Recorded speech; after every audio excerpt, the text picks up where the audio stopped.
नमस्कार, DD news पर आप दो टूक देख रहे हैं। मैं हूं अशोक श्रीवास्तव। रात के 10 बज चुके हैं और डीडी न्यूज पर रात 10 के मायने होता है दमदार 10। जी हां, दमदार 10, क्योंकि रात 10 बजे डीडी न्यूज पर आपका पसंदीदा टीवी प्रोग्राम, आपका पसंदीदा डिबेट शो दो टूक प्रसारित होता है। और हम आपको बार बार याद दिलाते हैं, आज फिर याद दिला रहा हूं, हमारा वक्त बदला है लेकिन हमारे तेवर नहीं बदले। और उन्हीं तेवरों के साथ हम हर झूठ पर प्रहार करते रहेंगे, हर सच आप तक पहुंचाते रहेंगे। कहते हैं कि इंतजार की घड़ियां बहुत मीठी होती हैं, लेकिन इंतजार की घड़ियां बहुत तीखी भी होती हैं। कई बार इंतजार की घड़ियां जब इंतजार करते हैं ना किसी चीज का, तो आपको एक मीठी मीठी सी जो है चुभन होती है। लेकिन कई बार ऐसा होता है कि एक एक मिनट जो इंतजार में बीतता है वो काटना मुश्किल हो जाता है। मैं किसी रोमांटिक फिल्म की बात नहीं आज करने वाला हूं, क्योंकि ज्यादातर लोग कहते हैं प्रेमी प्रेमिका जो है वो जब इंतजार करते हैं तो बड़ा मुश्किल होता है उस इंतजार की घड़ियां। ऐसी तमाम बॉलीवुड की फिल्में, गाने हैं। लेकिन आज इंतजार की घड़ियां जो हैं वो दरअसल बिहार के तमाम नेताओं, तमाम उम्मीदवारों, तमाम पॉलिटिकल पार्टियों, और सिर्फ बिहार नहीं बल्कि कह सकते हैं देश की तमाम पॉलिटिकल पार्टियों के लिए आज की इंतजार की जो घड़ियां हैं वो काटना अब मुश्किल होता जा रहा है, बहुत मुश्किल होता जा रहा है। कहते हैं कि ये रात जो है ना, कत्ल की रात है, क्योंकि कल सुबह, जी हां, कल सुबह जैसे ही घड़ी की सुइयां 8 बजाएंगी, वैसे ही बिहार के वोटर्स ने, बिहार के मतदाताओं ने अपना जो फैसला दिया है, वो फैसला जो ईवीएम में बंद है वो खुलेगा और उसके बाद बिहार की तस्वीर साफ हो जाएगी। ये मालूम पड़ जाएगा कि बिहार की जनता ने एक बार फिर से किस पर अपना भरोसा जताया है। बहुत से लोग ये चर्चा कर रहे हैं कि कल जो है 14 नवंबर है। 14 नवंबर आप जानते हैं नेहरू जी का जन्म तिथि है, उनकी जयंती है। बहुत से लोग कह रहे हैं चाचा नेहरू का दिन है। लेकिन ये मत भूलिए कि मैं फिर से बार बार आपको बताता हूं, याद दिलाता हूं कि बिहार में भी एक चाचा हैं, तेजस्वी के चाचा हैं, तेजस्वी भतीजे हैं, और उनके चाचा नीतीश कुमार हैं। अब बिहार में देखना ये इंटरेस्टिंग रहेगा कि बिहार में दरअसल भतीजे का दिन बनता है कल या चाचा का दिन बनता है। बड़ा इंटरेस्टिंग होने वाला है। और आज, जबकि आज की रात कत्ल की रात है, आज हम उन सब बातों पर चर्चा करेंगे जो इस वक्त जो है बिहार के अंदर जो है जो माहौल को गरमा रही है। और वो कैसे माहौल गरमा रही है, क्योंकि मैं आपको बार बार बताता रहा हूं कि दरअसल नैरेटिव्स का खेल है दुनिया में। भारत में भी नैरेटिव्स का खेल चल रहा है। मैं बिल्कुल भी एग्जिट पोल की बात नहीं करूंगा। एक नैरेटिव एग्जिट पोल से बनता है, लेकिन एग्जिट पोल से इतर जो एक नैरेटिव बनाने की कोशिश चल रही है। आप सोचिए कि अब तक चुनाव आयोग के दफ्तर में आग लगाने, चुनाव आयुक्तों को सड़क पर घसीटकर मारने का माहौल बनाया जा रहा था, और अब जबकि चुनाव नतीजे आने वाले हैं तो यह माहौल बनाया जा रहा है कि अगर हम नहीं जीते तो बिहार को नेपाल बना देंगे। सोचिए, बिहार को नेपाल बना देंगे अगर हम नहीं जीते। मतलब आप जीतो तो डेमोक्रेसी बड़ी साफ सुथरी है, आप जीतो तो लोकतंत्र की जीत है, और अगर आपका विरोधी जीत जाए तो वो वोट चोरी है, वोट की चोरी है। चुनाव गड़बड़ी से जीते जाते हैं, चुनाव आयोग बिक गया है, और इसीलिए आप सड़कों पर उतरकर बिहार को नेपाल बना देंगे। इस तरह की धमकियां दी जा रही हैं। आज पूरे दिन भर ये सब कुछ चलता रहा। भला ऐसे कैसे हो सकता है? जो लोग डेमोक्रेसी की बात करते हैं, संविधान की बात करते हैं, उसके बाद वही लोग अगर नेपाल बनाने की बात करें तो समझ में आता है कि दरअसल संविधान सिर्फ हाथ में है। हाथ में संविधान है, पर दिल में इंतकाम है, दिल में बेईमानी है, दिल में किसी भी तरह से सत्ता को लूटना है। आज दो टूक में यही सब चर्चा हम करेंगे। लेकिन फिर से कह रहा हूं, आप पक्ष में हो, विपक्ष में हो, डेमोक्रेसी पर यकीन रखना चाहिए। देश की जो जनता है, बिहार की जो जनता है, उसके फैसले पर यकीन रखना चाहिए। किसको यकीन है, किसका यकीन अभी से डगमगा रहा है, इन सब पर आज दो टूक चर्चा करेंगे। और आज का मेरा शीर्षक दो टूक में जिस पर आज हम चर्चा करेंगे। फिर से कह रहा हूं, खत्म इंतजार, किसका होगा बिहार? कल सुबह 8 बजे से फैसले आएंगे और कल सुबह 7 बजे से, जी हां, ठीक सुबह 7 बजे से डीडी न्यूज पर आप सबसे पहले सबसे सटीक नतीजे जो हैं बिहार के हमारे साथ देख पाएंगे। और मैं आपको बार बार याद दिलाता हूं, आपको बार बार बताता हूं, हो सकता है कल जब आप तमाम टेलीविजन चैनल्स देख रहे हो तो आंकड़ों के खेल में डीडी न्यूज से कुछ चैनल आपको बड़ी तेजी से आगे दिखें, लेकिन याद रखिएगा ये आगे जो होते हैं ना, अल्टीमेटली ये सही नतीजे साबित नहीं होते। जो लोग आगे आगे बढ़ के दिखाते हैं अंत में वो डीडी न्यूज के हमारे नंबर पर ही आके रुकते हैं। और ऐसा इसलिए क्योंकि हम आपको ऑथेंटिक जो मतगणना होती है हम आपको वो दिखाते हैं। तो कल जल्दबाजी में मत रहिएगा, इंतजार खत्म होना चाहिए, ठीक है, लेकिन जल्दबाजी में मत रहिएगा, डीडी न्यूज के साथ जुड़े रहिएगा। पर आज खत्म इंतजार, किसका होगा बिहार, इस पर आज चर्चा करेंगे। बिहार किसका होने जा रहा है, क्या कुछ होने जा रहा है बिहार में, इस सब पर चर्चा करेंगे। इससे पहले खबरदार में आपको इस खबर को धार के साथ बताता हूं, विस्तार के साथ बताता हूं। खबरदार में इस खबर के मुख्य बिंदुओं को समझिए। आज 2 टूक में जो बताने जा रहा हूं ध्यान से सुनिएगा, क्योंकि कल जैसे ही नतीजे आएंगे कोई भी हारे जीते वो अपने अपने नैरेटिव खड़े करने की कोशिश करेगा। अब से ठीक 12 घंटे बाद बिहार में वोटों की गिनती का काम शुरू हो जाएगा। ठीक 12 घंटे बाद 8 बजे सुबह पहले पोस्टल बैलेट गिने जाएंगे और 8:30 बजे ईवीएम के वोटों की गिनती शुरू हो जाएगी। ईवीएम पहले पोस्टल बैलेट और उसके बाद ईवीएम। बिहार के लगभग 5 करोड़ मतदाताओं ने बिहार में वोट दिया है। 5 करोड़ मतदाताओं के वोटों को 4372 काउंटिंग टेबल्स पर गिना जाएगा। 4372 काउंटिंग टेबल्स बनाई जा रही है, वहां गिना जाएगा। वोटों की गिनती पूरी पारदर्शिता से हो, इसके लिए पूरे इंतजाम किए गए हैं, पुख्ता इंतजाम किए गए हैं। ये क्या क्या इंतजाम किए गए ये भी आपको बता देता हूं। हर काउंटिंग टेबल पर हर ईवीएम मशीन को राजनीतिक दलों के एजेंट्स की मौजूदगी में खोला जाएगा। सबके हर पार्टी के एजेंट्स रहते हैं, उनकी मौजूदगी में वो ईवीएम लाई जाएगी, उसका मिलान किया जाएगा और उसके बाद काउंटिंग शुरू होगी। किसी भी ईवीएम मशीन के रिकॉर्ड का मिलान नहीं हुआ। कई बार ऐसा होता है कि फॉर्म 17 सी दस्तखत किए कि इतने वोट पड़े, लेकिन ईवीएम में अगर गलत वोट दिखते हैं, उससे मैच नहीं करता, तो वहां पर वीवीपैट पर्चियों का मिलान किया जाएगा। जहां भी थोड़ी भी आशंका होगी वहां वीवीपैट पर्चियों का मिलान होगा। उम्मीदवारों की तरफ से 18,000 काउंटिंग एजेंट्स मतगणना की प्रक्रिया पर निगाह रखेंगे। 18,000 लोग हैं, 18,000 कम नहीं होता। 18,000 लोग जो हैं एक एक मतगणना पर हर पॉलिटिकल पार्टी हर उम्मीदवार की गिनेंगे। इतनी पारदर्शी प्रक्रिया के बाद भी आरजेडी के कुछ नेता लगातार भड़काऊ बयानबाजी कर रहे हैं। पारदर्शी तरीका है, लगातार भड़काऊ बयानबाजी फिर भी चल रही है। आरजेडी के कुछ नेता लगातार बीएलओ को धमका रहे हैं, बूथ लेवल जो अधिकारी होते हैं उनको धमका रहे हैं कि वहां से निकल जाए, ये हो जाए, वो जाए तो देख लेंगे। और नेपाल जैसी हिंसा की धमकी दे रहे हैं, नेपाल जैसी हिंसा की धमकी दे रहे हैं। जबकि पूरी मतदान प्रक्रिया के दौरान जब वोटिंग हो रही थी, 2 चरण में जो वोटिंग हुई, विपक्ष के 60,000 से ज्यादा बूथ लेवल एजेंट्स ने एक भी शिकायत दर्ज नहीं की। अब जो मैं आंकड़े बता रहा हूं उनको ध्यान रखिएगा, क्योंकि अगले 2, 3, 4 दिन ये आप आंकड़े, इन आंकड़ों की बदौलत आपको पता चलेगा कि कैसे बरगलाया जा रहा है लोगों को, इसलिए ध्यान रखिएगा। एक भी शिकायत नहीं आई थी।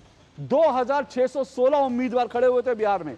2616 उम्मीदवारों में से एक भी उम्मीदवार ने, नॉट ए सिंगल वन, 2616, जिसमें कांग्रेस के, आरजेडी के, उसके अलावा मुकेश सहनी की पार्टी के, ओवैसी की पार्टी के, बीजेपी के, बीजेडी के, सब पार्टियों के जो उम्मीदवार थे, उनमें से एक भी उम्मीदवार ने एक भी जगह रीपोलिंग की शिकायत नहीं, एक भी जगह शिकायत करके ये नहीं कहा कि रीपोलिंग होनी चाहिए।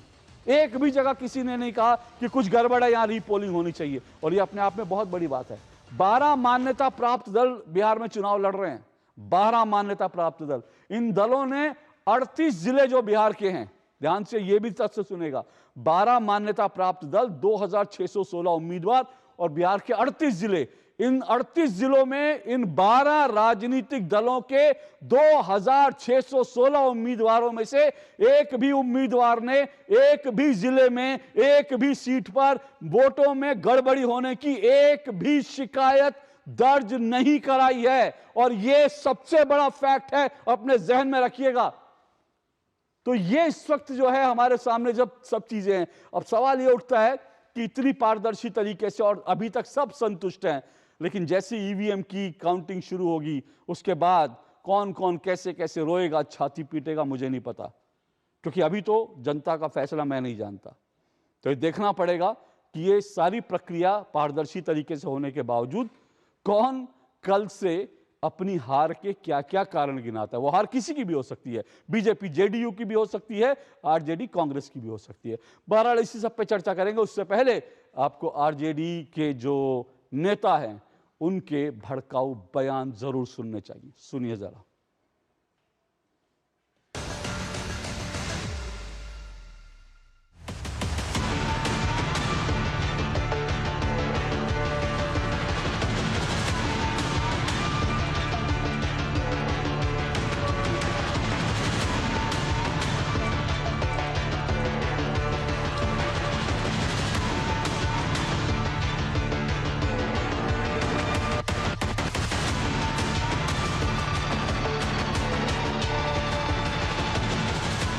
महागठबंधन नहीं, पूरी आम पब्लिक रोड पे उतर जाएगी। जो कुकृत्य आपने वर्ष 2020 में किया कि 4-4 घंटा आपने काउंटिंग रोकवा दिया, 4-4 घंटा किसी को बारे में किसी को कुछ पता नहीं था, वो काम अगर इस बार होगा तो या तो मेरा उम्मीदवार बाहर आएगा या वो जो रिटर्निंग अफसर होगा वो बाहर आएगा। तो यह पूरी जनता आशंकित है कि कहीं न कहीं आप बेईमानी कीजिएगा तो आपको भी नेपाल का दृश्य यहाँ पर देखने को मिलेगा। काउंटिंग के दौरान एक अराजकता का माहौल उत्पन्न किया जाए, उसमें किस तरीके से बाधा दी जाए, ये लोग इस तरीके की बयानबाजी कर ऐसा माहौल बनाने का प्रयास कर रहे हैं। पर मेरा विश्वास बिहारियों पर है। बिहारियों ने हमेशा संयम से काम लिया है और उन्होंने हमेशा सही का चुनाव किया है।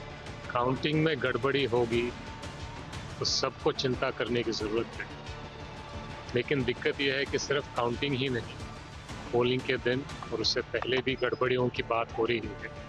सबूत के साथ हमने रखा है। आरजेडी हताशा में है और जब लोग हताशा में होते हैं तो उनकी भाषा भी बदल जाती है।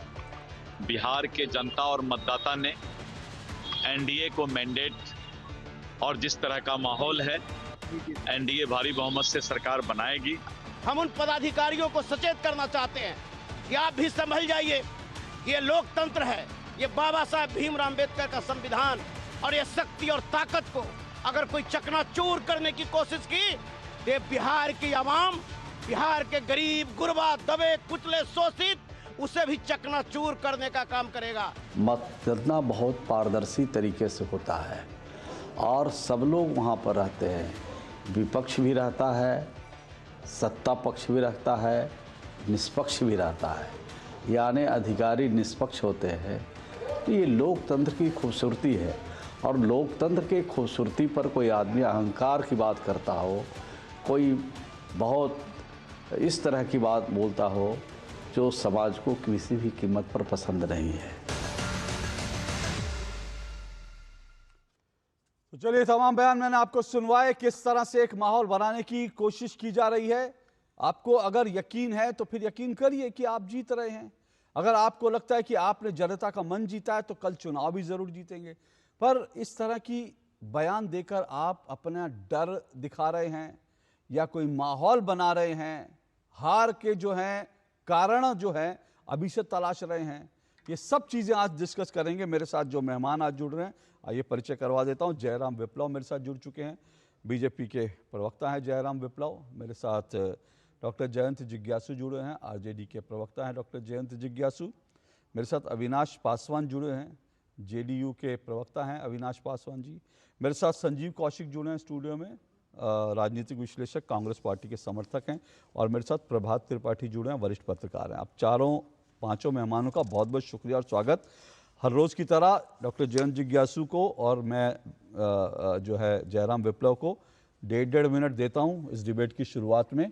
अपनी अपनी बात रखेंगे। मेरा सवाल वही है, हार जीत तो किसी की भी हो सकती है, लेकिन इस तरह के बयानबाजी का ठीक चुनाव से कुछ घंटे पहले, मतदान वोटों की गिनती होने से कुछ घंटे पहले, और अगर मैं गलत नहीं हूं तो ये जो सुनील सिंह है जिनका बयान, जो नेपाल बनाने की बात कर रहे थे, वो लालू यादव जी के परिवार के बहुत करीबी हैं, राबड़ी देवी जी के मुंह बोले भाई हैं, ऐसी मुझे जानकारी मिली। डॉक्टर जयंत जिज्ञासु, आपके 1.5 मिनट। नहीं, सबकी आवाज दीजिए डॉक्टर जयंत जिज्ञासु की। पूरे बिहार वासियों की और देशवासियों की एक ही इच्छा है भाई कि एक मिनट डॉक्टर जयंत जिज्ञासु रुकिए, इनका साउंड बढ़ाइए भाई, इनको हम सुन पाएंगे तभी तो डिबेट हो पाएगी। डॉक्टर जयंत जिज्ञासु का आवाज बढ़ाइए, अगर माइक आपसे मेरी ओर थोड़ा से दूर। तो हाँ जी बोलिए। जी, मेरी ओर से पूरी उसकी आवाज है जी। मैं ये कह रहा था अशोक जी कि बिहार वासियों की, देशवासियों की, सबकी यही इच्छा है कि जनता ने जिनके पक्ष में वोट किया है, एक एक वोट की ठीक ठीक गिनती हो और उसमें किसी तरह का व्यतिक्रम, विसंगति, अनियमितता न होने पाए। और यही हमारा दल जो है उसकी भी चाहत है और हमारे नेता की भी चाहत है। और इसीलिए हमने अपने कार्यकर्ताओं को, समर्थकों को और जो हमारे काउंटिंग एजेंट हैं उनको सजग, सचेत और सतर्क रहने की एक तरह से ताकीद की है। और मैं समझता हूं कि जो भी कर्तव्य परायण अधिकारी हैं वो निश्चित तौर पर अपनी विश्वसनीयता कायम रखेंगे और चुनाव आयोग भी अपनी साख को बरकरार रखेगा। पिछले मर्तबा जो विधानसभा चुनाव हुए थे 2020 में, कई जगहों पर मामूली अंतर से हमारे उम्मीदवारों को हराया और खुद मैं गवाह हूं जहां रिकाउंटिंग नहीं होने दी गई। ऐसी भी तीन चार विधानसभा क्षेत्र ऐसे भी थे और बावजूद इसके कि उस बात के लिए हमारे उम्मीदवारों ने आग्रह किया था। इसीलिए यह जो अपील है हमारे नेता की ओर से, और 2 प्रेस कॉन्फ्रेंस, कल का भी और आज का भी, इसी संदर्भ में है। बाकी जहां तक उस बयान की बात है तो मैं समझता हूं कि हमारे देश के लोकतंत्र की जड़ें इतनी मजबूत हैं कि यहां किसी भी सूरत में न तो बांग्लादेश, न तो नेपाल, न तो श्रीलंका जैसे हालात पैदा हो सकेंगे। और हम कभी ऐसा चाहेंगे नहीं, क्योंकि हमने बहुत इस लोकतंत्र को अर्जित किया है। हमारे पुरखों ने, हमारे पड़ोस के मुल्क में जिस तरह के हालात होते हैं और उसका जो खामियाजा वहां के आम आवाम को भुगतना पड़ता है, तो हमारे यहाँ डेमोक्रेसी के रूट्स मॉडर्न इंडिया में जो है वो तो है ही। जिस समय लिच्छवी गणराज्य होता था तब भी एक डेकोरम, एक डिसेंसी, एक डिबेट, डायलॉग, डिसेंट, इसकी एक रिवायत रही है। तो हम तो सिर्फ इतनी ही अपील कर रहे हैं कि शासन प्रशासन को, यानी चुनाव आयोग जिनके जिम्मे यह जिम्मेदारी है, बहुत ही निष्पक्षता के साथ काम करना चाहिए और जिन लोगों ने जिनके हक में मतदान किया है उनको उन्हीं के पक्ष में गिना जाना चाहिए। नोटा का नंबर कभी भी रूलिंग डिस्पेंसेशन के नाम पर नहीं चढ़ा दिया। जयंत जिज्ञासु जी रुकिए, मैंने आपको 1.5 मिनट दिया, लेकिन मैंने आपको बिल्कुल नहीं रोका। मैं चाहता था आप अपनी बात पूरी करें और आज मैं ये ऑन रिकॉर्ड कह रहा हूं, आज डॉक्टर जयंत जिज्ञासु ने जो बयान दिया वो मुझे लगता है देश के सभी पॉलिटिकल पार्टियों को सुनना चाहिए। और मैं इसके लिए आपको बधाई देता हूं डॉक्टर जयंत जिज्ञासु, आपको बधाई देता हूं कि आपने जो कुछ कहा। आपने कहा हमारी डेमोक्रेसी, हमको कोई नेपाल नहीं बना सकता, कोई हमें बांग्लादेश नहीं बना सकता, क्योंकि डेमोक्रेसी की जड़ें इतनी गहरी हैं। और मैं यही कहता हूं हर पॉलिटिकल पार्टी को, यही तरह की जो आज डॉक्टर जयंत जिज्ञासु ने कहा, हर पॉलिटिकल पार्टी, हर नेता की लाइन यही होनी चाहिए। और ये ठीक है, ये बिल्कुल ठीक है। आपकी पार्टी, आपके नेता अगर अपने कार्यकर्ताओं को, अपने एजेंट्स को कह रहे हैं सावधान रहो, सतर्क रहो, जागे रहो, यह अच्छी बात है। आप नजर रखिए पूरी प्रक्रिया पर, यह भी बड़ी अच्छी बात है। पारदर्शिता से सब कुछ हो, इसके लिए बहुत सब लोग जागरूक रहें। ये सब करिए, आप अपील कीजिए अपने कार्यकर्ताओं से। लेकिन कम से कम मैं फिर से कह रहा हूं सभी पॉलिटिकल पार्टियों से, भारत को नेपाल और बांग्लादेश बनाने जैसी बात जो है वो कोई भारतीय स्वीकार नहीं करेगा। और इस तरह का बयान देना, कोई भी व्यक्ति इस तरह का बयान देता है तो मुझे लगता है उसका कान पकड़ के उमेट देना चाहिए। जो अधिकारी बदमाशी करेंगे उनको भी विवेक के साथ काम करने की जरूरत है। बिल्कुल बिल्कुल, कोई भी अधिकारी से सभी काम करें, पॉलिटिकल पार्टियां भी, चुनाव आयोग भी। और भारत में डेमोक्रेसी है, भारत में संविधान है, वो संविधान जो विपक्ष भी मानता है, सत्ता पक्ष भी मानती है। और उस संविधान में ये पूरा का पूरा व्यवस्था है कि अगर कोई चुनाव में गड़बड़ कर रहा है, अगर कहीं आपको लग रहा है, तो आप संवैधानिक अपने अधिकारों का इस्तेमाल करके उसको आप चुनौती दे सकते हैं। आपके पास हाई कोर्ट है, सुप्रीम कोर्ट है, बहुत सारे रास्ते हैं। इसलिए डॉक्टर जयंत जिज्ञासु, मैं आज आपकी बात को मैं चाहता हूं पूरा देश सुने और इसके लिए मैं आपको बधाई देता हूं।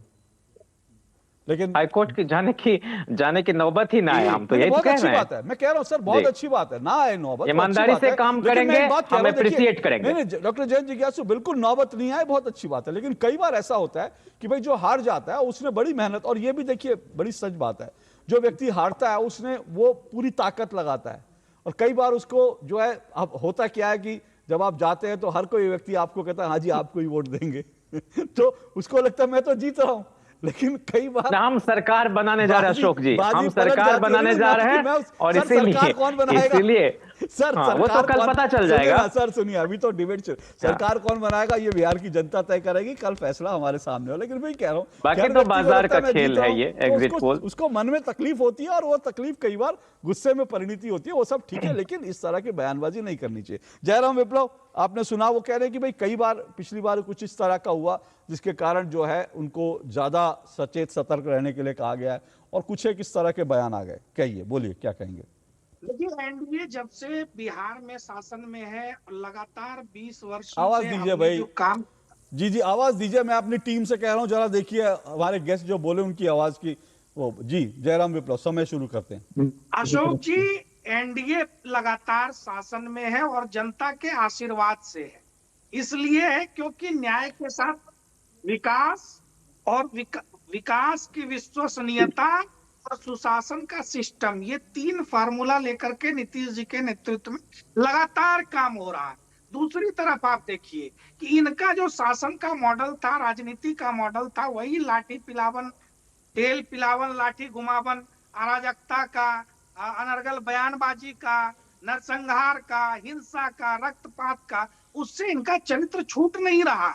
राबड़ी देवी जी के मुंह बोले भाई, लालू जी के सुभाष और साधु के अलावा सबसे चहेते साले ये बयान दे रहे हैं, और इनके प्रवक्ता आकर अभी चिकनी चुपड़ी बातें अगर कर रहे हैं ना, अच्छी बात है। साथ ही उनको पार्टी से निकाल देते, उनको आईना तो दिखा देते ना। और जनता को बिल्कुल यकीन है, भरोसा है, आयोग पर भी भरोसा तो उनका डगमगाया हुआ है जो 2014 के बाद से लगातार हार की हताशा में ऐसे निराश होते हैं कि कभी ईवीएम को दोष देते हैं, कभी आयोग को दोष देते हैं, और अब तो स्थिति इतनी भयावह हो गई है कि कह रहे हैं कि रिटर्निंग ऑफिसर ही जिंदा वापस नहीं लौटेगा, देश को नेपाल और बांग्लादेश बना देंगे। तो ये सब न चलबे, नहीं चलेगा। बिहार में बिल्कुल हिंसा का ये वातावरण हम नहीं चलने देंगे। कौन हिंसा कर रहा है? ओके, नहीं, हिंसा सुनिए, हिंसा कौन करवा रहे हैं? सुनील सिंह का बयान नहीं सुने, इतना क्या मुस्कुरा आपने जयराम जी, नहीं क्यों निकालेंगे? वो हमारे एमएलसी हैं। नहीं अच्छे सुलझे हुए व्यक्ति हैं, सुनील सिंह को पार्टी से बाहर का रास्ता दिखा दीजिए। हम तो पार्टी का आधिकारिक पक्ष यहाँ रख रहे हैं। नहीं, सुनील सिंह आपने कहा नहीं है। नहीं, हमारी पार्टी से एमएलसी हैं। मैं क्या कह रहा हूँ? सुनील सिंह जी ने, अच्छा बोल लीजिए। एक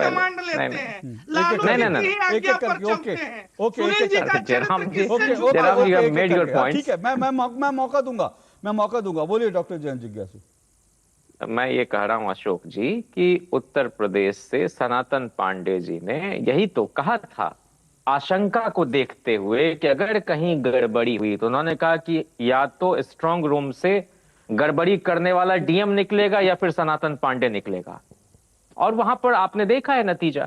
तो जहां भी आशंका है, और ये कहना कि कोई भी संस्था, हम सब लोग जानते हैं चुनाव आयोग एक स्वायत्त संस्था है, लेकिन क्या चुनाव आयोग का व्यवहार स्वायत्त होने जैसा रहा है क्या? अनेक उदाहरण है ऐसे। तो और ऐसा भी नहीं है कि चुनाव आयोग पर बहस नहीं हुई है पार्लियामेंट में।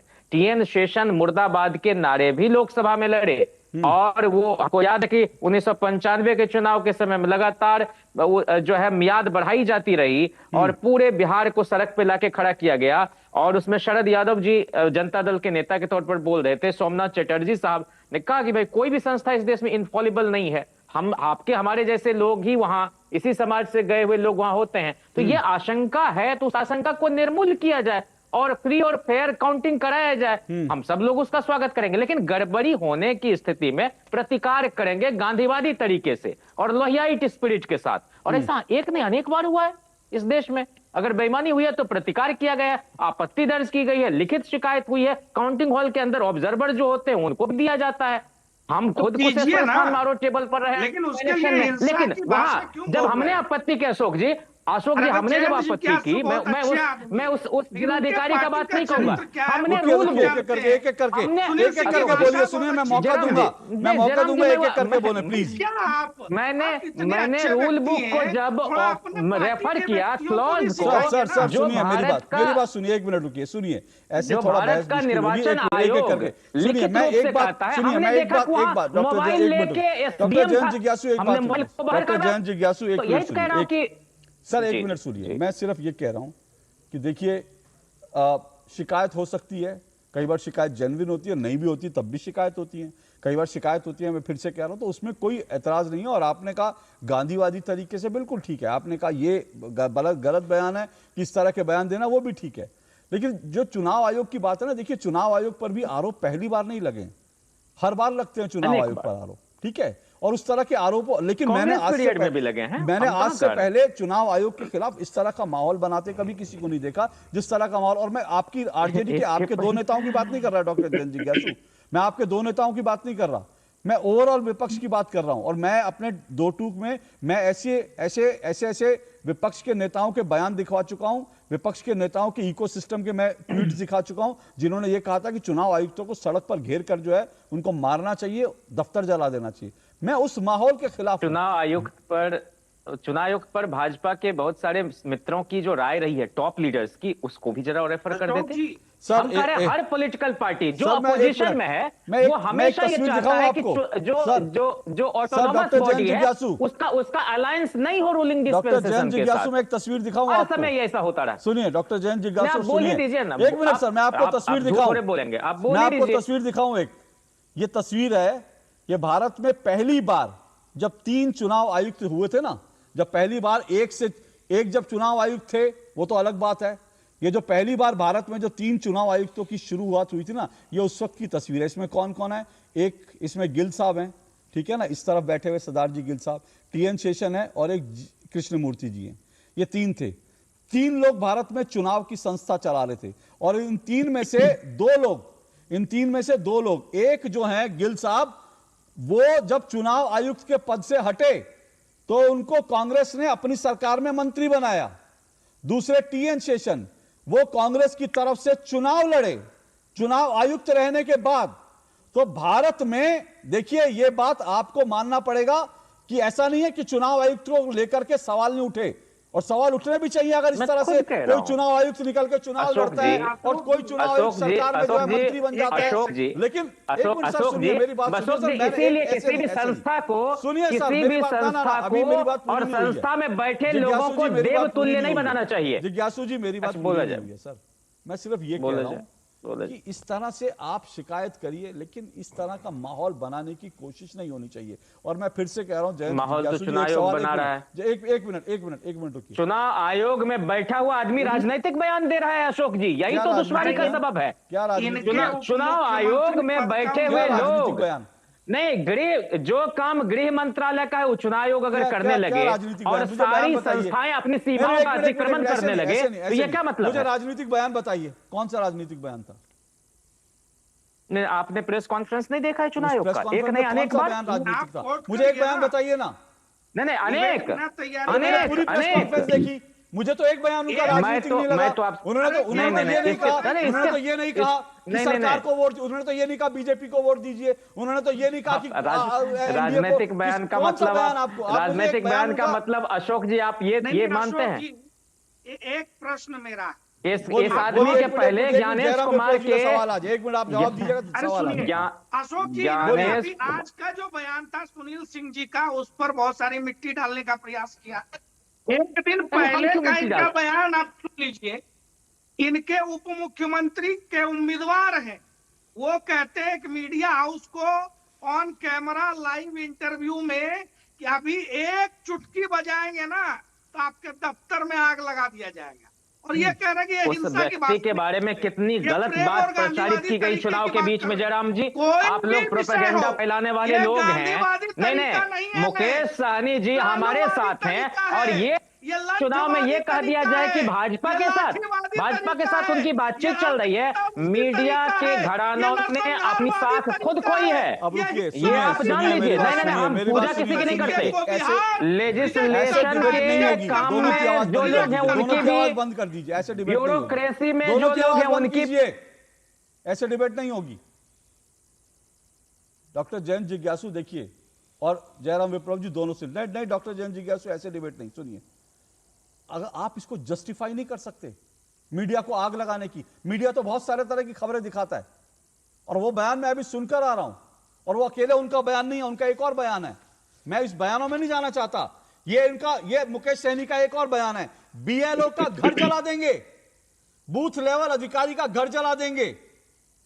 और डॉक्टर जयंत जिज्ञासु आप कहिए, एक मिनट, नहीं सुनिए मेरी बात सुनिए, आप अपने लोगों को कहिए कि वो सतर्क रहे, ठीक है, लेकिन आपको मालूम है पिछली बार क्या आप लोगों को आधिकारिक बयान देना पड़ा था? ये पिछली बार का 2020 का आपकी पार्टी ने चुनाव से पहले क्या बयान दिया था? ये आपकी पार्टी का आधिकारिक बयान है। आप लोगों ने कहा था कि आपके कार्यकर्ता चुनाव जीतने के बाद गोली वोली ना चलाएं, डिसिप्लिन में रहें। तो आपकी पार्टी को खुद यह बयान जारी करना पड़ा था अपने कार्यकर्ताओं के लिए कि डिसिप्लिन में रहें, गोली वोली ना चलाएं। तो ये गोली कट्टा जो है, आपको अपने कार्यकर्ताओं को समझाना पड़ता है गोली कट्टा, कि भाई गोली कट्टा ना चलाएं जीत पर। तो जो पार्टी जीतने के बाद अपने कार्यकर्ताओं को जीत के बाद ये कहती है कि जीतने के बाद गोली ना चलाओ, और हारने के बाद अगर उसी पार्टी का नेता कहता है कि नेपाल बना देंगे, तो ये चिंता देश के लिए है, ये चिंता देश के लिए है। अविनाश पासवान जी, अब रुकिए सर, रुकिए, मेरे साथ और भी मेहमान है। सुनिए सर प्लीज, ऐसे नहीं, एक एक करके और भी मेहमान है। डॉक्टर जयंत जिज्ञासु जी रुकिए, लगातार नहीं बोलेंगे आप। डॉक्टर जयंत जिज्ञासु लगातार नहीं बोलेंगे आप, चलिए ओके। अविनाश पासवान जी, ये बयान हमने सुने, अभी सभी लोग ओवर कॉन्फिडेंट हैं जीत के लिए। मैं उनसे कहा, आपसे भी कह रहा हूं, जीतने के बाद कोई बहाना तो नहीं बनाएंगे ना? हारने के बाद, जीतने के बाद तो बहाने नहीं होते, माफ कीजिएगा, हारने के बाद कोई बहाना तो नहीं बनाएंगे ना? सुनिए, मैं आपको बता दूं कि हम कॉन्स्टिट्यूशनल प्रोसेस में विश्वास रखते हैं, जुडिशियल प्रोसेस में विश्वास रखते हैं, और हमारी थियरी और प्रैक्टिस में कोई गैप नहीं है। मैं अभी राजद के प्रवक्ता को सुन रहा था, उन्होंने बहुत ही ब्यूटीफुली स्टार्ट किया, बहुत ही अच्छा फाउंडेशन दिया अपने नैरेटिव को सेट करने में। बट जब आई बात कि उनके नेता इस तरीके के बयान देते हैं और उनके साथ में जो घटक दल के लीडर्स हैं वो इस तरीके के बयान देते हैं, जो कि मैं मीडिया चैनल पे नहीं बोलना चाहता हूं, क्योंकि अपने आप में ये शेमफुल स्टेटमेंट्स हैं। तो जब आपकी थियरी और प्रैक्टिस इस तरीके से डिफरेंट होगी, उसमें इतना बड़ा गैप होगा सर, तो फिर कोई मतलब नहीं है कि रिस्पॉन्सिबल स्पोक्स पर्सन होने का। अगर आप इतने ही रिस्पॉन्सिबल स्पोक्स पर्सन हैं तो आप इनके स्टेटमेंट्स को डिसओन क्यों नहीं कर देते? जहां तक रही हमारे हार जीत की बात, अगर अब मैं ये बात आप बहुत ही रिस्पॉन्सिबिलिटी के साथ कहता हूं कि 6 नवंबर और 11 नवंबर को जनता ने अपना मैंडेट लॉक कर दिया है, और as a responsible political party of the state of the Bihar, मैं आपको ये बहुत ही रिस्पॉन्सिबिलिटी के साथ कह रहा हूं कि जो भी मैंडेट आने वाला है जनता का, हम उसको बिल्कुल ही मतलब आप समझिए कि बिल्कुल ही खुशी के साथ उसको एक्सेप्ट करेंगे। ओके, मैं आपको बताता हूं कि हमारा स्टेटमेंट, हमारा जो मैंडेट है, चाहे हमारा जो विजन है माननीय मुख्यमंत्री श्री नीतीश कुमार जी का, वो इतना बड़ा है कि बिहार की जनता ने पिछले 20 सालों से, आप समझिए पिछले 20 सालों से कंटिन्यूअसली उनके ऊपर भरोसा जताया, और उसी भरोसे के माध्यम से जिस तरीके से वोटिंग परसेंटेज बढ़ी है, आप ये समझिए कि वही विश्वास, वही विकास कंटिन्यू करने के लिए मैं बताऊं कि बिहार की महिलाएं जिस तरीके से बढ़ चढ़ के उन्होंने हिस्सा लिया है, क्योंकि जो दौर उन्होंने शुरू किया है 2005 से, और इंक्लूसिव डेवलपमेंट का जो दौर शुरू किया है, जिसमें महिलाओं को इतनी बड़ी भागीदारी दी है कि आज वो 4 दीवारी से बाहर निकल के मेन स्ट्रीम में अगर आप देखें तो महिलाएं अपना योगदान दे रही है, चाहे वो नौकरी हो 35% आरक्षण के माध्यम से, चाहे पंचायत इकाई हो जिसमें 50%, और सबसे अप्रिशिएबल स्टेप जो हमने लिया है वह जीविका दीदी, जिसको सर सुनिए ना, ये सारी जो चीजें हैं इसका तो टेस्ट हो चुका है, लोगों ने अपना फैसला दे दिया। आप लोगों ने जीविका दीदी के लिए बढ़िया काम किया, या फिर जो है तेजस्वी यादव जो कह रहे हैं वो उनके लिए बढ़िया वादा होगा, ये सब तो फैसला हो चुका है। इसका तो लोगों ने इस पर अपना मत दे दिया। वो तो हमको कल पता चलेगा, मालूम पड़ जाएगा लोगों की आस्था जो है, लोगों का विश्वास किसमें है, तो उसका हमें इंतजार करना चाहिए। मैं सिर्फ ये कह रहा हूं कि जो भी फैसला हो, हर पॉलिटिकल पार्टी को बड़ा दिल दिखाते हुए उस फैसले को स्वीकार करना चाहिए। मैं संजीव कौशिक 12382612 12382612 क्या है सर? ये मैं कोई फोन नंबर नहीं बता रहा हूं।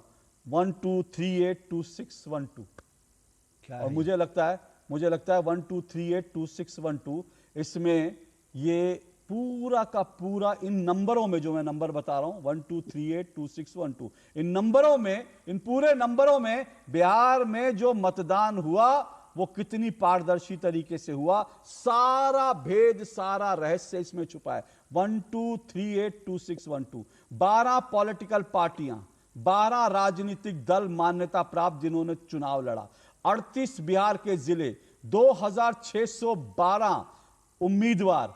इन तमाम पॉलिटिकल पार्टियों में से 38 के 38 जिलों में 2612 उम्मीदवारों ने, एक ने भी मतदान के बाद शिकायत दर्ज नहीं की। सब चुनाव की प्रक्रिया से संतुष्ट रहे, एक भी शिकायत नहीं करी। उसके बाद तो वोट चोरी नहीं हो जाएगी ना। अशोक जी, हमें यह कहने में कोई गुरेज नहीं है कि चुनाव आयोग अपने न्यूनतम स्तर पे आज के वक्त में है। आज के वक्त में, चूंकि उसके ऊपर जो आशंकाएं हैं, लगातार देश की राजनीतिक दल जितनी भी पार्टियां हैं, विपक्षी पार्टियां हैं, वो लगातार उससे सवाल पूछ रही है। सवाल कुछ वाजिब भी है, हो सकता है कि कुछ गैर वाजिब भी हो। जिस तरह से चुनाव आयोग के साख के ऊपर प्रश्न चिन्ह खड़ा हुआ है, चुनाव आयोग का ये कर्तव्य बनता है कि अपने साख को बचाए और लोगों को ये भरोसा दिलाए। आप जो कह रहे हैं, निश्चित तौर पे किसी ने कोई आपत्ति दर्ज नहीं कराई है, लेकिन अभी भी मैं कह रहा हूं कि ये प्रश्न चिन्ह के घेरे में तो है। जिस तरह से चुनाव आयोग ने अपनी सफाई में जो बातें कही। प्रश्न चिन्ह के घेरे में क्या चीज है, मुझे एक बात बताइए ना, क्या प्रश्न चिन्ह के घेरे में है? चुनाव आयोग के ऊपर विपक्षी पार्टियों ने, खास करके यदि राहुल गांधी की हम बात करें, वो सिलसिलेवार ढंग से जिस तरह से उन्होंने आरोपों की एक झड़ी लगाई लगातार। सुनिए ना, मैं अभी हरियाणा में नहीं जाना चाहता, मैं उस पर बहुत डिस्कस कर चुका। मैं अभी महाराष्ट्र में, मैं पूछ रहा हूँ बिहार में, बिहार के अंदर क्या आपको लगता है कि शक की गुंजाइश कहाँ है? मैंने कहा कि लोगों को या विपक्षी पार्टियों को यदि अपने ईवीएम पे या अपने उन बूथ पे या अपने कार्यकर्ताओं को यदि मनोबल उनका ना गिरे, यदि वो ये बात कह रहे हैं कि हमें चौकन्ना रहने की जरूरत है, सतर्क रहने की जरूरत है, कोई आपत्ति नहीं, तो इसमें क्या आपत्ति हो सकती है? कोई आपत्ति नहीं है। दूसरी बात, किसी को कोई आपत्ति नहीं है, चौकन्ने रहिए। और दूसरी बात, जो आप वो जो स्टेटमेंट दिखा रहे हैं कि नेपाल की स्थिति पैदा हो जाएगी, मैं खुलेआम ये बात कहता हूं कि नेपाल की जितनी जनसंख्या है उससे ज़्यादा लोग हमारे यहाँ ट्रेनों में रोजाना सफ़र करते हैं। तो ये कोई ना बताए कि नेपाल की स्थिति पैदा हो जाएगी। यहाँ के लोग समृद्ध है, संपन्न है, सक्षम है और दिमागी तौर पर बहुत लोकतंत्र में यकीन रखने वाले मजबूत लोग हैं। भावनावश हो सकता है कि उनकी भाषा क्या थी, कि किस नजरिए से वो बोल रहे थे, भड़का रहे थे, उनके ऊपर क्या कार्रवाई हो ये हम नहीं जानते। उनके ऊपर एफआईआर दर्ज हो गई है उनके भड़काऊ बयान पर। हाँ, स्वतः होता है। सत्ता पक्ष के लोग यदि होते तो शायद नहीं होता, तो वो निश्चित तौर पर होता है। क्यों? जिस पर आरोप लगाओ तो जेल में सत्ता पक्ष की तरफ से लड़ रहा था। मैंने कहा कि उसी बात को मैं आगे बढ़ा रहा हूं कि चुनाव आयोग निष्पक्ष क्यों नहीं दिखाई देता। चुनाव आयोग इससे पहले तमाम इलेक्शन में देखा गया है कि विपक्षी पार्टियों ने यदि कोई आरोप लगाया तो उतना एक्टिव होकर चुनाव आयोग ने संज्ञान नहीं लिया, और सत्ता पक्ष के लोग यदि कोई आरोप लगाते हैं, कोई इल्जाम लगाते हैं, 2 मिनट में उस पर सुनवाई होती है। चुनाव आयोग पर जितने प्रश्न खड़े किए गए, चुनाव आयोग का ये, सरकारें आएंगी और जाएंगी, लेकिन चुनाव आयोग का ये कर्तव्य बनता है कि चुनाव आयोग अपनी निष्पक्षता को सिद्ध करे। आज के वक्त में सर, मैं एक चीज देखिए, आपने संजीव को आपने कहा चुनाव आयोग, शुरू में आपने क्या कहा, चुनाव आयोग की स्थिति कैसी है? साख सबसे निम्न। मैं फिर से कह रहा हूं, चुनाव आयोग की साख सबसे निम्न स्तर पर तब थी जब बाकायदा भारत की सबसे जो बड़ी पत्रिका है उसने खबर छापी थी कि सोनिया गांधी ने नवीन चावला की चुनाव आयुक्त के रूप में नियुक्ति की। वो भारत के चुनाव आयोग का सबसे निम्नतम स्तर था कि एक ऐसी महिला जो सिर्फ पार्टी की अध्यक्ष थी, सरकार में उसका कोई रोल नहीं था, वो भारत के चुनाव आयुक्त कौन होंगे वो तय करती थी। और उसके बाद जो दूसरा सबसे निम्न स्तर था, मैं आपको दिखा चुका हूं, चुनाव आयुक्त उनमें से 2 चुनाव आयुक्त, एक जो है चुनाव आयुक्त के पद से हटने के बाद कांग्रेस की सरकार में मंत्री रहे और दूसरे चुनाव आयुक्त कांग्रेस की टिकट पे चुनाव लड़े। तो ये तो एक मिनट मेरी पहले के जो चुनाव आयुक्त थे अभी जो इनसे पहले तो चुनाव आयुक्त रखते हुए सत्ता पक्ष का प्रवक्ता बन बैठे थे। दूसरी चीज जो मैं कहना चाहता हूं, अशोक जी रुकिए, दूसरी चीज जो मैं कहना चाहता हूं, मैं फिर से कह रहा हूं, बिहार को लेकर के उतने हल्के आदमी को हमने नहीं देखा कभी। मैं बिहार को लेकर के आप ये बिल्कुल, मैं बिहार पर, मैंने कहा बिहार पर बात होनी चाहिए, इसलिए मैंने आपको नंबर बताया। अब मैं आपको एक क्लिप दिखा रहा हूं, अब सुनिए, चौकन्ने रहिए, कोई दिक्कत नहीं है। हमारी बात नहीं सुनेंगे अशोक जी। हाँ बोलिए, चलिए। आप जो तस्वीर दिखा रहे थे, जो 3 चुनाव आयुक्त के बारे में तस्वीर दिखा रहे थे, हम कुछ बोलेंगे देश के संवैधानिक संस्थानों के बारे में तो आपको फिर बुरा लग जाएगा। बोलिए ना। हमने देखा है, बोलिए ना। हमने देखा है, हमने देखा है अदालतों में सबसे सिर्फ पर बैठे हुए लोगों ने कैसे फैसले किए और 6 महीना भी नहीं हुआ वो राज्यसभा में पहुंचे। आप हमको बताइए मत, देश के संवैधानिक संस्थानों के बारे में बताइए मत। आपने आज संजीव, मैंने कहा, आज संजीव कौशिक के लिए तालियां बजानी चाहिए। तालियां नहीं, ये फैक्ट है ना, ये फैक्ट है। मैं तालियां बजा रहा हूं, मैं संवैधानिक संस्थानों के बारे में बात कर रहा हूं। मैं तालियां बजा रहा हूं। संजीव कौशिक ये कहना चाह रहे हैं, संजीव कौशिक ये कहना चाह रहे हैं कि जो राम मंदिर बना अयोध्या में, वो जो है वो सुप्रीम कोर्ट का फैसला जो है, आप प्रश्न खड़ा करेंगे सरकार से, मतलब आप प्रश्न चिन्ह खड़ा करेंगे, सच नहीं सुनेंगे। हमने सच दिखाया आपको, आईना दिखाया हमने कि आप एक तरफा दिखा रहे हैं, आप एक तरफा दिखा रहे हैं। बिहार पे आधा मिनट बोलने की कि जो लोग संविधान की कॉपी हाथ में लेकर घूमते हैं वो मानते हैं कि देश की सुप्रीम कोर्ट का भी क्यों है। ये इन लोगों का नजरिया है। देश की अशोक जी, लोग देख रहे हैं, देश की जनता देख रही है, देश की जनता अंधी नहीं है, देश की जनता की आंखें खुली हुई है, कान खुला हुआ है, वो सब देख रही है। आप जो कहना चाह रहे हैं देश की जनता देख रही है। अलग बात है कि इंदिरा गांधी जी ने बाकायदा एक ऐसे व्यक्ति को देश का सर्वोच्च न्यायालय में नियुक्त किया। आप हमारी बातों को गलत नहीं सिद्ध, आप हमने फैक्ट बताया आपको, बहुत अच्छी बात है। कोई भरोसा नहीं कर रहा और ये अच्छी स्थिति नहीं है। पर रोकता हूं और मैं अब चाहता हूं बिहार नहीं, अब इसी में चर्चा हो जाए। एसआईआर की प्रक्रिया पूर्ण होने पर बिहार के वोटरों की संख्या 7.42 करोड़ बताई गई, जो कहता है कि अभी जो प्रेस विज्ञप्ति जारी हुआ है उसमें 7.45 करोड़ लोगों ने वोट दिया। ये 3 लाख वोट की बढ़ोतरी कैसे हुई है ये बताओ चुनाव आयोग। सच से मुंह मत मोड़िए। आप जब संवैधानिक संस्थानों की बात कर रहे हैं तो सुनना होगा आपको। ये रिकॉर्ड है, अब रुकिए, जन जिज्ञासु ऑन रिकॉर्ड है। भारत की अदालतें बिकी हुई हैं, बोल दीजिए आप भी। आज मैं आरजेडी का भी मत जान लूं। आज मैंने राहुल गांधी के जो सिपाही हैं उन्होंने आज खुलेआम कहा भारत की अदालतें बिकी हुई हैं और सुप्रीम कोर्ट ने राम मंदिर का फैसला जो है वो दरअसल अदालतें बिकी हुई है, उसका सबूत है। ये तथ्य है भाई, आप सच है, आपने कह दिया। चलिए जन जिज्ञासु आप बोलिए, जन जिज्ञासु आप बोलिए, आप भी कहते हैं क्या अदालतें बिकी हुई हैं? अदालतें बिकी हुई हैं, आप कांग्रेस के इस वक्त से सहमत हैं? बोलिए जन जिज्ञासु। एक वाक्य अपनी ओर से मैं कुछ नहीं बोल रहा हूं। चुनाव आयोग ना मैं आपकी आप अपनी ओर से नहीं, आप उनकी आवाज में बताइए भारत की अदालतें बिकी हुई हैं। बोलिए जन जिज्ञासु, बोलिए। नहीं, उनको बोलने दीजिए, उनको बोलने दीजिए, उनको बोलने दीजिए ना। संजीव कौशिक, संजीव कौशिक, एक मिनट रुकिए ना। संजीव कौशिक, मैं आपकी बात नहीं। संजीव कौशिक, मैं एक बात बता दूं, सुनिए, मैं एक बात बता दूं। इस देश में, एक मिनट, सबको स्क्रीन से हटाइए, सबको स्क्रीन से हटाइए, सबको स्क्रीन से। और आज मैं अपने 2 टूक में खुलेआम बोल रहा हूं, मैं ऐसे लोगों को अपनी डिबेट से, अपने शो से उठाकर फेंक दूंगा जो इस देश की संविधान पर, इस देश की संवैधानिक संस्थाओं को बिका हुआ कहेगा। मैं 2 मिनट में उठा के इनको बाहर फेंक सकता हूं, क्योंकि मैं नहीं चाहता, मैं संविधान को मानता हूं। और ये जो लोग राहुल गांधी के सिपाही बनते, राहुल गांधी जो संविधान लेकर भागते, वो देश की सर्वोच्च अदालत को बिका हुआ मानते हैं। ये कह रहे सच्चाई से मुंह मत मोड़िए, देश की सर्वोच्च अदालत बिकी हुई है। ये कांग्रेस के समर्थक संजीव कौशिक ने कहा। इस देश की अदालतों पर, अगर आपको इस देश की अदालतों पर यकीन नहीं है तो आप बिहार और बांग्लादेश, आप नेपाल और बांग्लादेश बनाएंगे इस देश को। किसी की हिम्मत कैसे हो जाती है? संविधान संविधान संविधान की दुआई और देश में आग लगाने वाले बयान देते हैं। इससे ज्यादा शर्मनाक, घटिया और ओछे बयान नहीं हो सकता अगर देश की सर्वोच्च अदालत पर कोई इस तरह की टिप्पणी करे। लेकिन जन जिज्ञासु जी को दिखाइए।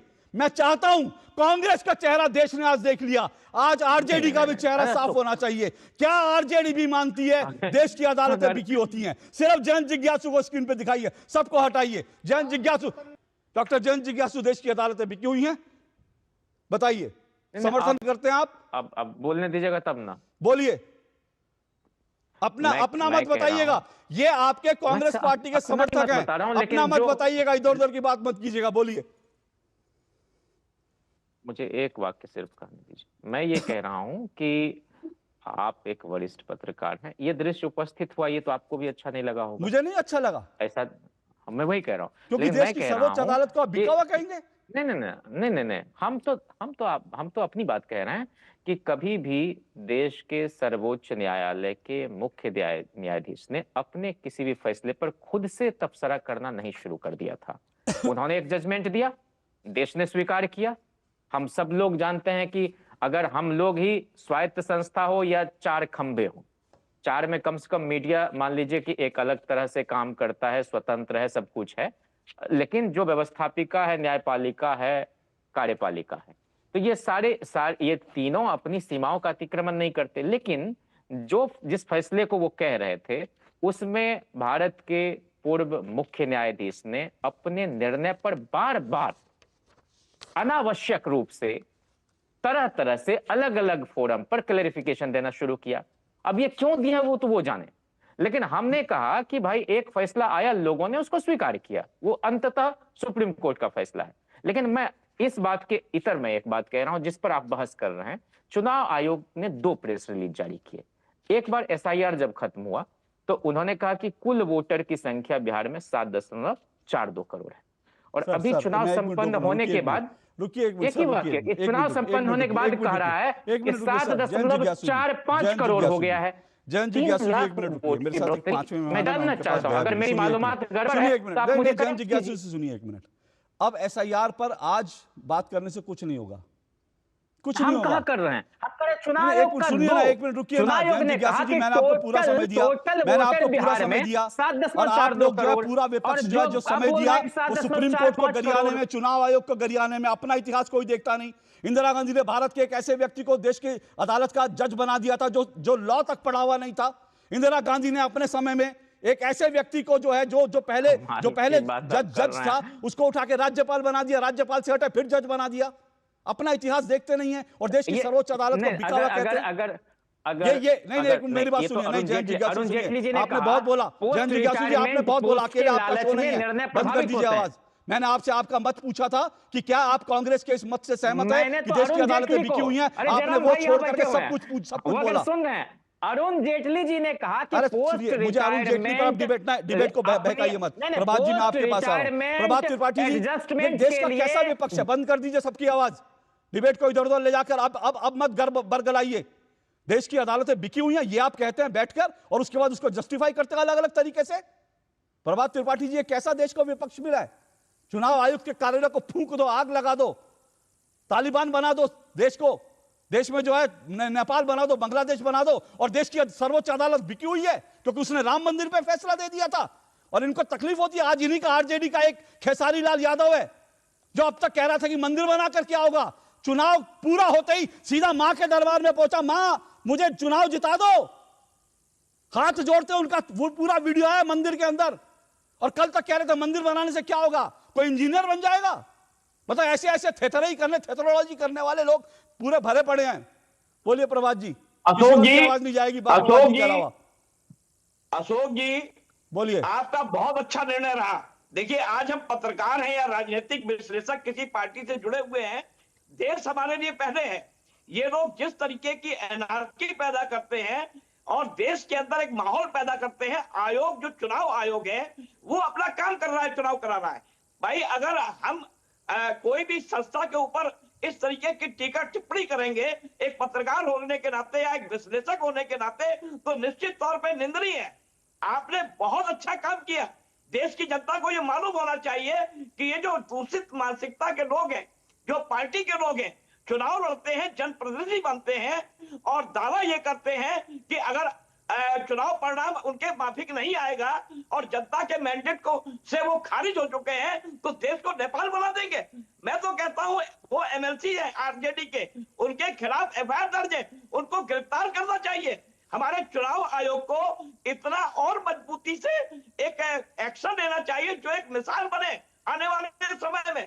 किसी भी राजनीतिक दल के लोग, चाहे वो सत्ता पार्टी के लोग हो चाहे विपक्षी पार्टी के लोग हो, ये किस तरीके से बोल के निकल जाते हैं और समाज को दूषित करते हैं। अभी हमारे तरीके से जिस तरह संजीव कौशिक जी ने कहा कि भावनाओं में लोग कह जाते हैं, ये भी उन्होंने गलत कहा। उन्होंने अदालतें भी की है, ये तो उन्होंने एक कंटेम्प्ट वाली बात कही, उनके खिलाफ एफआईआर होनी चाहिए। और आप एक सरकारी एक चैनल के एक एंकर हैं, बहुत देश के प्रतिष्ठित एंकर हैं, आपने बहुत अच्छा निर्णय लिया। मैं कहता हूं ऐसे ही निर्णय लेने पड़ेंगे जिस तरीके से आयोग को इसी तरीके के जो आरजेडी के प्रवक्ता बैठे हुए हैं या कांग्रेस के लोग हैं जो देश में एनार्की पैदा करना चाहते हैं, देश के माहौल को खराब करना चाहते हैं। मैं ये पूछना चाहता हूं, चुनाव आयोग अपना काम कर रहा है, डिस्ट्रिक्ट मजिस्ट्रेट 38 जिलों के जिला जो चुनाव कराते हैं, क्या सभी लोग मिले हुए हैं इस देश के? क्या आप चुनाव आयोग पे इस तरीके का आरोप और लांछन लगाते हैं जो आप ईवीएम को आज तक साबित नहीं कर पाए कि ईवीएम खराब है? बिल्कुल, आयोग ने आपको चैलेंज किया। एक आरोप साबित नहीं कर पाए ईवीएम पर, 40 बार से ज्यादा अदालतों में गए। और एक चीज, मुझे छोटा सा ब्रेक लेना है, मैं आ रहा हूँ जयराम विप्लव जी और जेडीयू के पास भी एक छोटा सा एक बात कहता हूँ, जी बोलिए जल्दी से। कि इन राजनीतिक दलों की मानताएं समाप्त कर देनी चाहिए।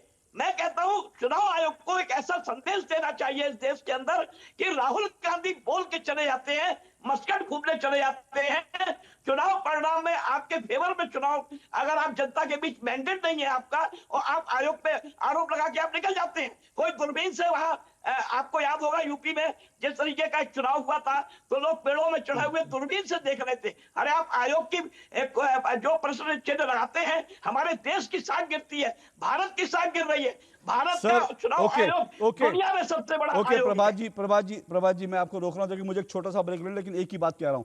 देखिए, राम मंदिर का जब फैसला आया, आप उस फैसले से सहमत असहमत हो सकते हैं, और बहुत सारे मुस्लिम संगठनों ने यह कहा था कि हम इसके खिलाफ रिव्यू पिटीशन डालेंगे, लेकिन उसके बाद रिव्यू पिटीशन डालने नहीं गए। आपको कोई भी फैसला अगर कोर्ट का लगता है कि आप उस पर रिव्यू पिटीशन डाल सकते हैं, आप उसके ऊपर टिप्पणी कर सकते हैं, लेकिन आप ये कहें कि देश की अदालतें बिकी हुई हैं, मतलब इससे ज्यादा शर्मनाक हो नहीं सकता। और मुझे लगता है संजीव कौशिक के खिलाफ एफआईआर होनी चाहिए और सुप्रीम कोर्ट को स्वतः संज्ञान लेना चाहिए। जो व्यक्ति टेलीविजन डिबेट में बैठकर ये कहता है देश की अदालतें बिकी हुई हैं, उसके खिलाफ जो है एक्शन होना ही चाहिए। एक छोटा सा ब्रेक ले रहा हूं, ब्रेक के बाद आ रहा हूं। आपके घर के खाने में रेस्टोरेंट जैसा स्वाद ले आए MDH का शाही पनीर मसाला। पनीर को क्या मस्त बना डाला।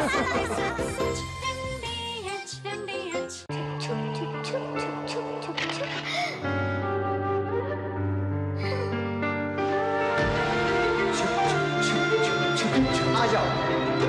Yes papa. जिंदगी किसी के लिए नहीं रुकती,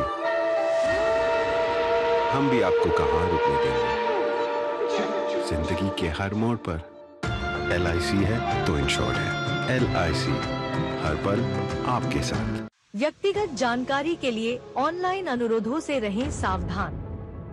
कुछ भी जानकारी देने से पहले जरूर सोचें। कोई भी वैधानिक कंपनी फोन या इंटरनेट पर आपसे निजी जानकारी कभी भी नहीं मांगती, इसलिए ऐसे कॉल या ईमेल आने पर अपनी जानकारी देने से पहले समझदारी दिखाएं और सावधानी बरतें।